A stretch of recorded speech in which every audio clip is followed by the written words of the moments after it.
live and direct from anywhere in the world. It's The Kelley Show with Dr. Kelley Mondesire.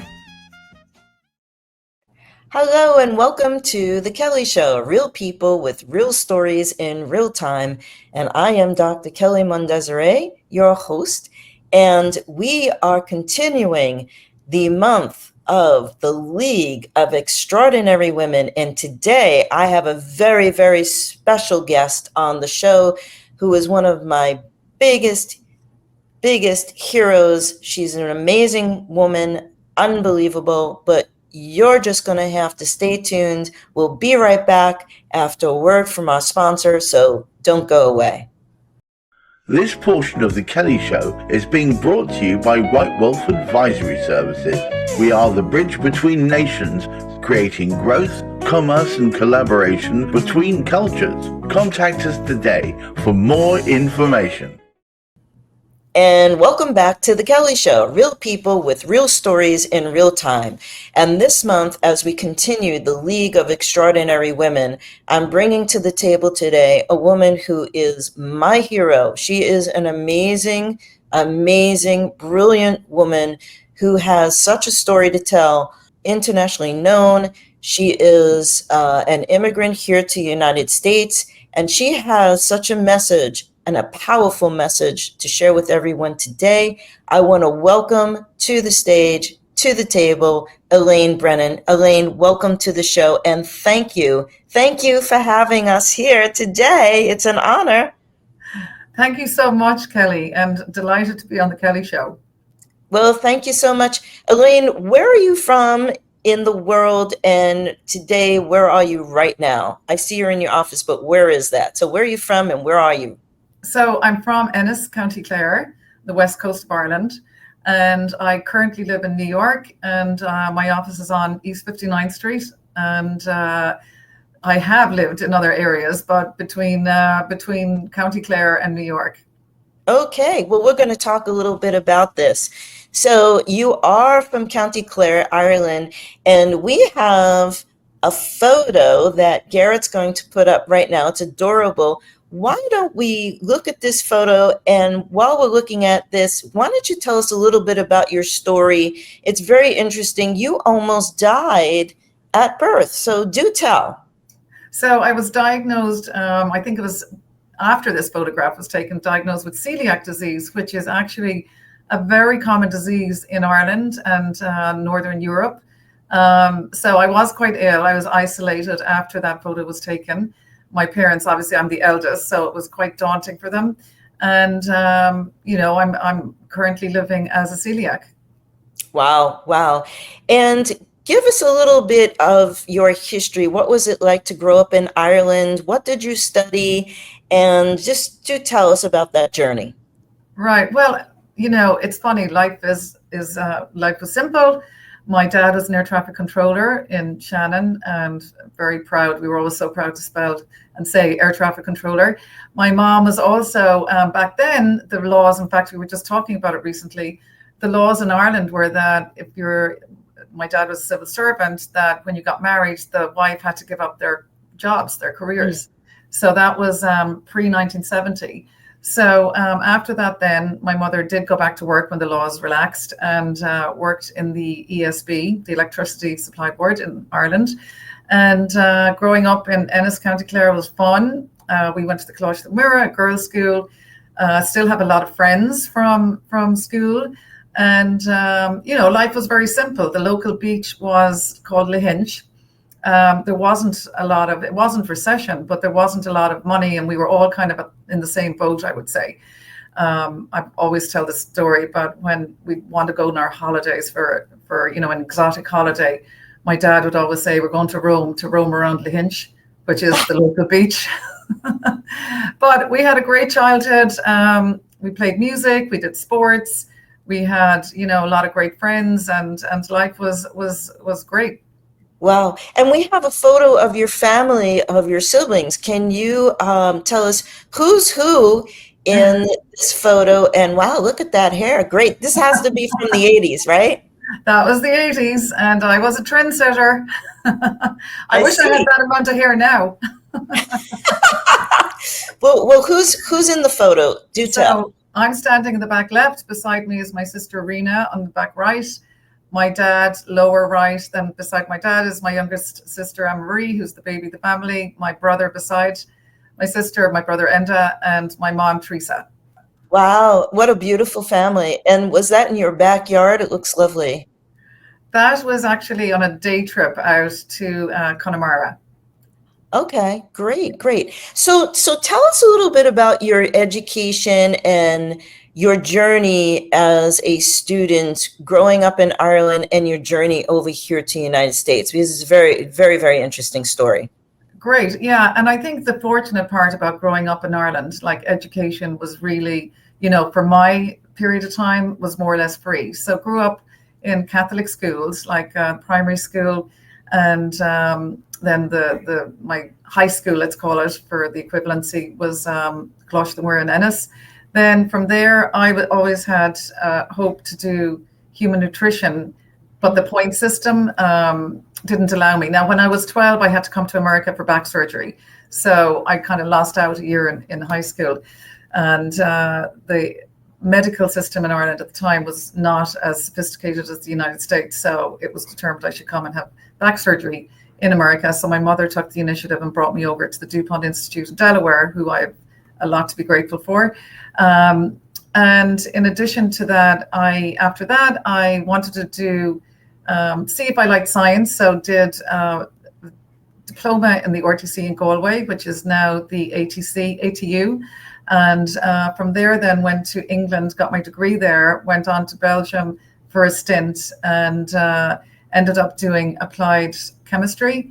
Wow. Now, we were very fortunate because at the time STEM was encouraged for girls, and we actually got paid every month when we were going to college. So, and when I say paid, it was a stipend that covered costs. So there really wasn't a heavy burden like there is in America with respect to college fees, which I'm so grateful for. And, anyone in my genre, and even still, it's not that heavy burden financially for leaving college with debt. We had no debt leaving college, or if it was, It was very, very minimum. Wow. So how did you get to the States? So that's the exciting part. I was finishing up. I was not at home anymore, and my mother called me, and I was in London actually, and she said, "Do you want the lotto?" So I'm like, "What? How much did I win?" And she's like, "You won a green card to America." So my friend that I was with, we were supposed to go backpacking around Australia, and we had to do. Her dad had applied for her, I believe, for the Morrison Visa, it was called at the time. And we both won it, and along with 45,000 other Irish people, received this Morrison Visa through a lottery application. Now, most of us got it, so the lottery wasn't, you had a good chance of winning. So we applied, and it was a stringent application. You had to do a medical, you had to do a background check. Most of us had degrees coming from Ireland, and myself and my friend Helen Meir arrived into Miami on Halloween 1994, and wow, boy did we get a shock. So not just from the weather, but the vastness. I remember passing the University of Miami, the college, and wondering what was all that space out the front, because in the colleges in Ireland you had a bicycle shed. When I heard it was for the cars for students, we just couldn't believe it. So it's like all those nuances in the early 90s of, just the change from Ireland to the United States.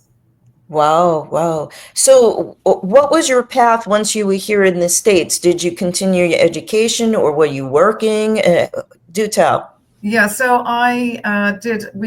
myself and Helen stayed in Miami for 2.5 years, where I did research and development quality control in a research lab, and we had a fantastic time. I was going to say scuba diving and skydiving. We really took advantage of the life in Florida. Helen went back to Ireland. I moved to Boston, where I took a job in a company called Metabolics, where it was metabolic engineering, the early stages of genetic engineering. And I was very fortunate to have that role. I ran a downstream processing lab, and I did go to Harvard as well at the time to supplement some of my genetic engineering studies. So had a phenomenal opportunity on the academic side that, I'm always grateful for. But the turning point there was when we published and patented quite a lot on the downstream processing and the bioengineering we were working on. And one of the applications was for a chewing gum, which one of the big companies bought the patent for. And I received a check for $5. And so I ripped it up and I said, I got a Greyhound bus to New York, and I'm like, I'm out of here. So that was and to be honest with you, there were so many brilliant scientists. I was never going to be in that league of extraordinary scientists. And I was always fascinated by the commercial side of life sciences. So I did move to New York, and I started to apply to big pharma as I was, wanted to get into the commercial side. But I must have sent out 100 resumes, didn't even get a response, because my resume reflected I was a lab rat. All my background was research. And in commercial, you need to have the sales, marketing background. So I had to be creative, and I took a job in a doctor's office answering the phones, coming from the spin out from MIT and metabolics, patenting, publishing, to saying, hello, what time would you like your colonoscopy? But that was the reason I did that, was that I would meet the reps from the pharma companies and hand my resume to them as they came in. So within a couple of weeks, I'd started interviewing with some of the big pharma companies, and through that rep engagement, and ended up taking a job with Roche Pharma, and it was phenomenal. I had a great career there for 5.5 years. I launched blockbuster drugs. I was in the clinical team, marketing team, ran sales force. So really got an incredible experience on the commercial side. Wow. But you kept in touch with your Irish roots, both professionally and personally. You just didn't say, okay, I'm here in the States and that's it for Ireland. Can you tell me how you've managed to keep both cultures, to maintain both cultures, both personally and professionally? Yeah, and I think, like many of us, and, I'll get to mention it a little later, the Morrison Visa holder is 45,000. You can imagine, like, there's a lot of us here in the States, a lot of us focused on our careers. We weren't really thinking about that bond. We were young, we were excited to be in America. We were able to pivot, like the opportunities that we got were just incredible. And, there came a point when I had my son, that's when I really wanted to make sure that connection back to Ireland was viable for him as well, to have that community. So I ended up, by luck, having an opportunity to take a position heading up life sciences for Enterprise Ireland, part of the Irish Trade Board. And that really facilitated that bridge for me back to not just the personal connection, but also the innovation connection. The landscape in Ireland had changed significantly. We'd had the Celtic Tiger since I left. When I came here, like everyone else, it was pre-internet. We didn't even have a phone. We'd have to save up to buy a calling card to go down to the local phone box to call home, So life had changed significantly in Ireland, and the breadth of phenomenal companies coming out of Ireland, it was a very exciting role for me to get exposure to them. Wonderful. So how did you end up at Northwell? And do tell us about your amazing career at Northwell and the many projects that you have been involved with, the many initiatives, please. Great. Yeah. And I did take a number of jobs. Like I worked in, I ran an IT healthcare company after, I did 5 years with Enterprise Ireland for 3 years. And I realized that for myself, and I do give this advice to young people, I created a personal advisory board because I realized that your network is everything, especially in the States. And, with all the opportunities that are thrown at people, having a personal advisory board of well-established people who are successful is a real blessing, because their motives are to care about you. So I would ask 4 or 5 people, Michael Dowling, who's my current CEO, was one of them. Would you mind being a personal advisor or mentor to me? All I want is 2 coffees a year. And just anytime I have, an instrumental decision to make in my career, could I call you? So I kept it very simple for the person, almost saying, how could they say no? So, so Michael was actually one of those people when I came to realized that I had a lot of aspects of life sciences in my career, from research and development, launching blockbuster drugs, running an IT healthcare company. But the one part I didn't have was actual healthcare with patients. So when I talked to Michael about that I'd love to see how does all of the facets on the ingredients of what I've had in my career end up benefiting the patient. So Michael was fascinated by big pharma and how do they work with a large health system other than we buy drugs and sometimes we do clinical trials. There's got to be more to it than that. So he allowed me to come in. He's an innovator. He's well known for his leadership and quite a genius with respect to that. So gave me the latitude to create a group that is not in any other health system in the world, called the Global Strategic Partnership Group, where we have two pillars. We partner with big pharma and we partner with international trade boards. So we get to look at, we partner 22 countries around the world. We get to look at innovation from around the world in a snapshot through the lens of Northwell, which is very unique. Brilliant. Absolutely brilliant. We're going to go to the next slide because I want to know, you look absolutely lovely. What is going on in this slide, and what is the other side of Elaine that I really want to know about? So, and I just want to acknowledge my colleague Jennifer Scanlon, who was also a grad back in the Enterprise Ireland days and is now working with me leading up the Global Strategic Partnership 2. This event was actually a very important event, but it's run by the Prix Gallienne. And they're a group that we have actually partnered with too, because what they do is they hand out the Oscars for molecular science and for innovative science. And wow. Yeah, and I think the reason that it's important is that so many other sectors and industries have these awards, and sometimes there is like a kind of a negative slur around big pharma. But at the end of the day, they are innovators and they are, saving lives and bringing important medicines to the front and access to patients around the world. Wow, unbelievable. And we have another graphic that we'd like to put up, Gareth.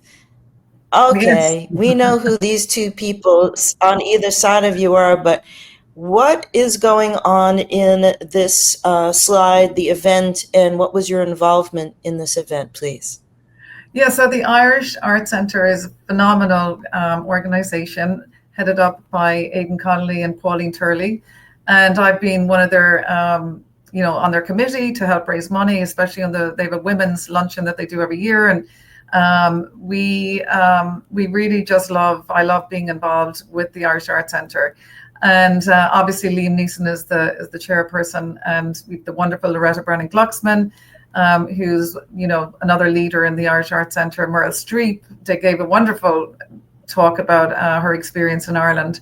And it's just, as an immigrant, it's just great to be given the opportunity to be involved in these types of organizations. Wonderful.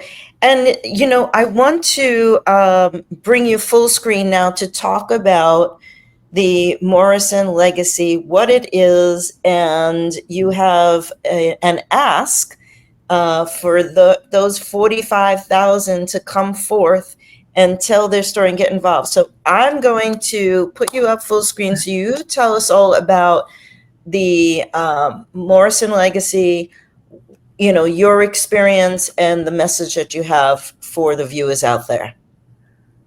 Thank you. And Kelley, so Bruce Morrison was a congressman that really was instrumental in two areas of helping Ireland and Irish people. He was instrumental in the peace process, but also he was the one who championed the 1990 Immigration Act, which facilitated the Morrison visas, where 45,000 of us received a lottery, through the lottery, a Morrison visa, which allowed us to go on and get a green card and from there get an actual citizenship. So from that, it's 30 years later, of the final anniversary of 1995 was the closing of the application. And we are honoring Bruce and acknowledging him for the incredible work that he has done to facilitate and change the lives of so many of us. We came over here. I thought I was the only one who had the story about arriving with $200, a banana sandwich, and my friend. but we all actually have a similar story. Unemployment was over 20% in Ireland at the time. There was not a lot of work or career opportunities for us Irish people. And this was like the golden ticket. We came and we worked our tails off. We grafted, we hustled. And, you know, the stories are starting to come in now. But it occurred to us that Bruce has never really been acknowledged for this. So we are so excited. October 1st, we have launched a website called morrisonlegacy.com. We're encouraging people to come tell their story. There's a gratitude page. You can just sign in. You don't have to tell your story, but we do need and would appreciate if, you know, log where you came from, what county in Ireland, where you live now, if you want the privacy. But it's really important because this was pre-internet. So we don't have lists of Morrison Visa holders. They're not available anywhere. And it's a great opportunity, and I call it a responsibility for me, to thank Bruce. He did change our lives, and we just want to showcase the great stories that from the impact that we've had, from an economic impact to the United States, to cultural, to society. We have, you know, from carpenters and plumbers all the way through to scientists, financial heads like Colin McCann, the author, Martin Hayes, you know, so some phenomenal people were given the opportunity to change their lives because of this man. All right. Well, I want every single viewer out there. We're going to post that information a little bit later on in the show. I want everyone out there to spread the love and the joy. And we're going to reach out to every one of those 45,000 to contact Elaine and get onto that site and just say, hey, I'm here. I'm alive. Attitude of gratitude, people. Attitude of gratitude. Speaking of which, we have a tradition on the Kelley Show that, well, maybe not, but we have one more slide, but I'll ask you the question anyway, and we can get to that slide.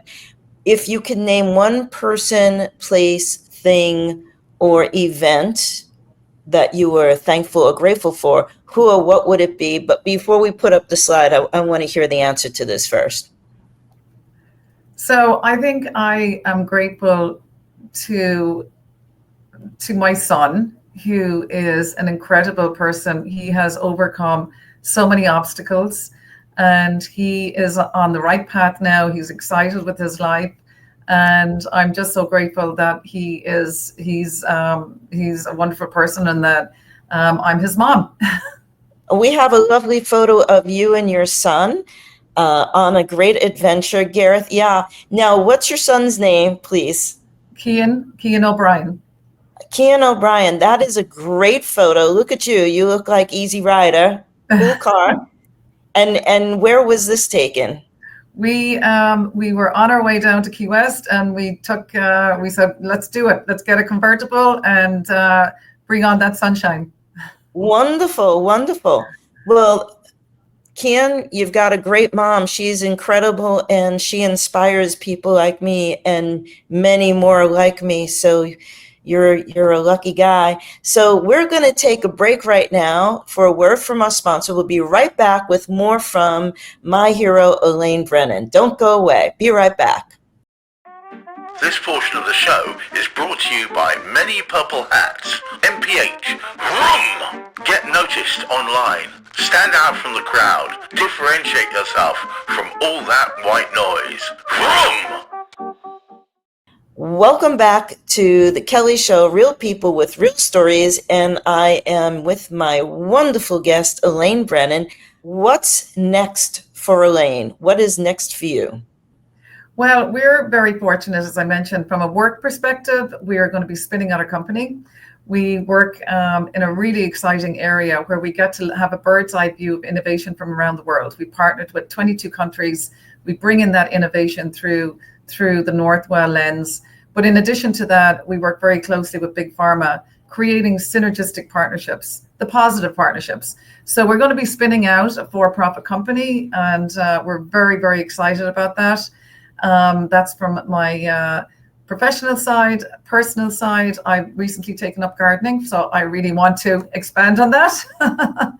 And so I think it's I think we just keep moving forward. Wonderful. Well, I want to acknowledge you, Elaine, because when I was in the process of reinventing myself, your name was put in front of me, and I was told, reach out to Elaine. She can help you. She's a great person. And you didn't know me from Adam, and you spent time with me to get to know me and to listen to me and give me some really great pearls of wisdom. So I'm very grateful to you for that. And we've had a great friendship. Yeah. Love the cookies in your office, Elaine. But anyways, while we're on the subject of attitude of gratitude, is there anyone else that you would like to acknowledge out there? And we're going to put you up full screen for this so that the folks out there who are going to be acknowledged can get it full screen from you. Gareth? So, well, obviously it would, I'd be remiss if I didn't acknowledge my parents, Teresa Brennan and Sean Brennan, who've been instrumental and the biggest support and champions that I've always had in my life, no matter what. And have put up with a lot of the early stages, and really grateful to have them in my life. And also my partner, Carlos. He's Portuguese and he's a great guy. All right. Well, yay. Yeah. Okay. Well, folks, if you would like to reach out to Elaine, not only concerning the Morrison legacy, if you are one of those 45,000 or you think you might know one of those 45,000, please spread the word, because this was pre-internet, pre-cell phone. We are building a roster. We're building a legacy for Mr. Morrison and the recipients of his graciousness and his kindness and his caring. We've got that information up right here on the slide. And also, if you'd like to reach out to Elaine for her latest endeavor and adventure in the medical space, do reach out to her. We have that contact information up. And Elaine, I want to thank you once again for being so gracious in giving us your time. I know you're just back from yet another trip overseas, and I do hope that you'll come visit me here down in South Carolina. I've got a proposal for you for expanding your horizons down here. But at any rate, next time I'm up in New York, I hope I can get to see you there. So thank you once again.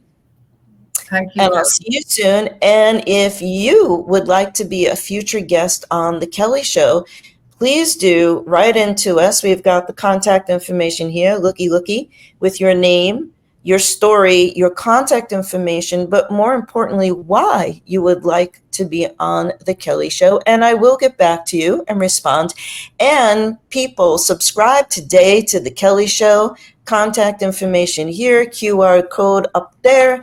Never miss a great episode of what I deem intelligent entertainment, because we have great guests like Elaine Brennan on today, and we've got more to come. So with that, stay tuned for next week. As always, it's a secret. You got to stay tuned for another wonderful guest. And Gareth, take it away. Peace and love, people.